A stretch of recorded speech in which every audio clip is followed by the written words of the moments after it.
প্রিয় দর্শক, আসসালামু আলাইকুম। কাছে দূরে যে যেখানে বসে আজকের গুরুত্বপূর্ণ ভিডিওটি দেখছেন, সবাইকে জানাচ্ছি আন্তরিক মোবারকবাদ ও শুভেচ্ছা। তো প্রিয় দর্শক, বর্তমানে সঞ্চয়পত্রের উপর একটি নতুন নিয়ম জারি করা হয়েছে। তো চলুন যাই, শুরু করা যাক। তো সোনালী ব্যাংক সঞ্চয়পত্রের নতুন নিয়ম দেখতে পাচ্ছেন। বাংলাদেশ সরকার ও বাংলাদেশ ব্যাংক থেকে দেওয়া সোনালী ব্যাংক সঞ্চয়পত্রের নতুন নিয়ম অনুযায়ী একজন ব্যক্তি সব ধরনের সঞ্চয়পত্র মিলিয়ে সর্বোচ্চ 50 লাখ টাকা পর্যন্ত বিনিয়োগ করতে পারবেন।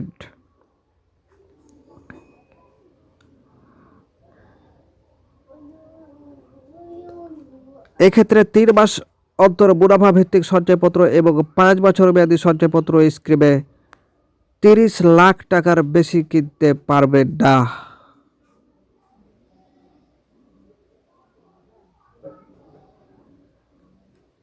তাছাড়া নতুন অর্থ আইন 2022 অনুসারে একজন ব্যক্তি 5 লক্ষ টাকার বেশি পরিমাণ সঞ্চয়পত্র ক্রয় করতে হলে তাকে বিগত কর আয়কর রিটার্ন জমা দেওয়ার প্রমাণ দেখাতে হবে।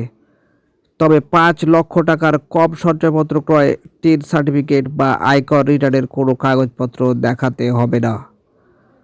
তো প্রিয় দর্শক, এই ছিল আপনাদের কাঙ্ক্ষিত প্রশ্নের উত্তর।